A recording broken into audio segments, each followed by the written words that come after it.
கேட்க வேறு வழி இல்லாமல் ஐயா பெருந்தலைவர் அவர்கள் துண்டை நகட்டி சொன்னார்கள், எனது இடது பக்க தோள்பட்டையில் சட்டை கிழிந்திருக்கின்றது, அதை மறைப்பதற்காகவே நான் இடது பக்கம் துண்டை போட்டிருக்கின்றேனே தவிர இதில் வேறு எந்த அரசியல் காரணங்களும் இல்லை என்று சொன்னார்கள்.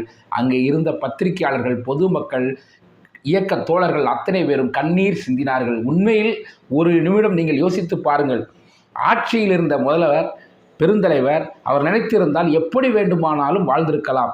அவர் விரல் நீட்டி சொல்லியிருந்தால் என்ன தேவைகளோ அத்தனை தேவைகளும் அன்று பூர்த்தி செய்யப்பட்டிருக்கும். ஆனால் மக்கள் பணத்தை வீணடிக்க மாட்டேன், நான் வந்தது மக்களுக்கு சேவை செய்யத்தானே தவிர சொகுசான வாழ்க்கையை வாழ வேண்டும் என்பதற்காக நான் வரவில்லை என்று மக்களோடு மக்களாக, இன்னும் சொல்லப்போனால் சாமானிய மக்களோடு சாமானியனாக இந்த சாமானிய மக்களை முன்னேற்ற வேண்டும் என்ற ஒற்றை இலக்கோடு இந்த பூமியில் உலா வந்தவர்தான் ஐயா பெருந்தலைவர் காமராஜர் அவர்கள்.